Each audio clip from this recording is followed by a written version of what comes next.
Bonsoir. Voilà. Notre ami Wikipédia des sneakers, Christophe. Yo. Ici présent, Kenza, la copine de Monsieur Elias Neto, ici présent, sur cette caméra, ici présente. Aujourd'hui, c'est pas moi qui vais faire la présentation de ces chaussures. Je vous laisse faire le unboxing et puis je vous laisse prendre le lead. Bienvenue, ici on vous parle aujourd'hui de la Dunk Low Pro ISO VX1000, sortie ce début d'année 2021, début mars, fin février, ça dépend des shops, on est sur une ISO. Kenza, est-ce que tu sais ce que c'est une paire de shoes qui est ISO? Non, pas du tout alors là. C'est parce que tu n'as pas regardé les précédents épisodes.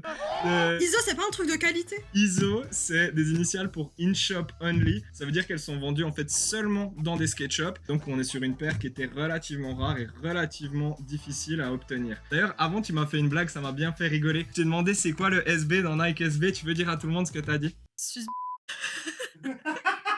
SB, ça correspond à skateboard pour la division skateboard de Nike. Et sans plus attendre, je te propose qu'on les déballe, qu'on les unbox, ces shoes, et je te laisse l'honneur d'ouvrir la boîte, Kenza.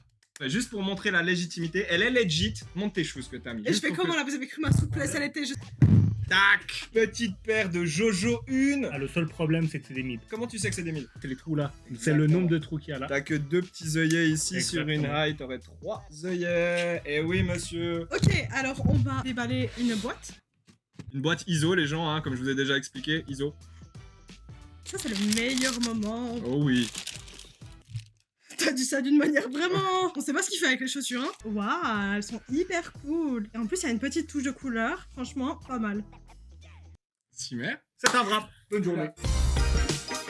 Ça te fait penser à rien du tout, les inscriptions qu'il y a sur la chaussure? Le monde de ce qu'on est en train de faire, la vidéo. Très exactement. C'est les chaussures inspirées de la VX1000. La VX1000, qu'est-ce que c'est? C'est une caméra qui est sortie en 1995 en fait, et qui a servi à filmer à peu près toutes les vidéos de skate les plus mythiques entre la fin des années 90 et au début des années 2000. Pour en citer quelques-unes, je dirais la Girl Yeah Right, la Zero Dying to Live, les différentes Sorry de Flip, ça c'est pour tous mes puristes. Et puis en fait, sur cette chaussure-là, tu as plein de références à la VX1000, donc qui est une caméra. Donc on a le white balance, on a le rec, on a le level, on a le contrôle ici pour le swoosh, qui est assez bien vu justement avec le petit bouton de contrôle, le petit player ici, le pic qui se trouve ici, on a encore le shutter et le speed qui se trouve là, ou le programme là. Tout ça c'est des références en fait que tu pouvais trouver exactement les mêmes petits boutons sur la caméra. De la même manière, tu vas te retrouver avec les 2 petits œillets ici qui sont en jaune, en rouge. Pourquoi? En fait c'est une référence aux petits jacks, les petits aux pour pouvoir écouter, pour pouvoir le brancher aussi sur la télévision ou le brancher directement à ton ordinateur. Même un petit truc en dessous. Tu sais pourquoi c'est rouge? À cause du truc jack. Non! T'es en train d'enregistrer comme ici, en haut à droite.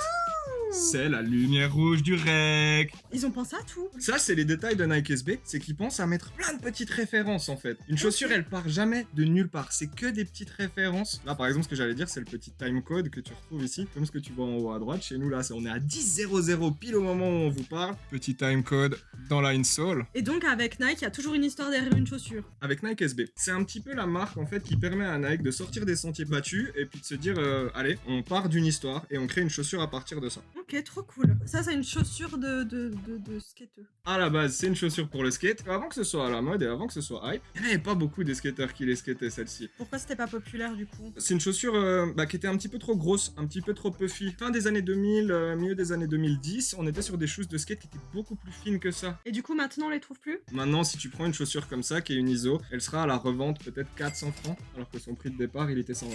Moi, je l'ai eu à ce prix-là.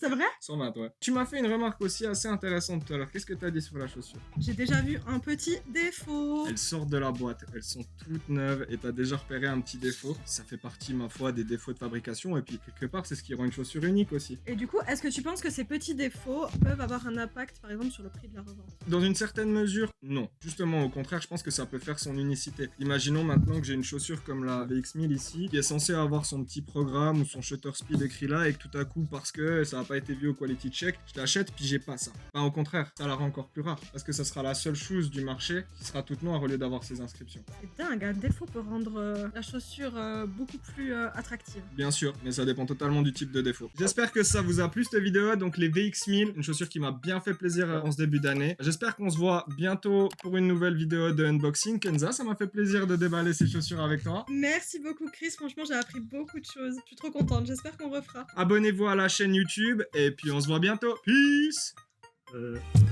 Peace.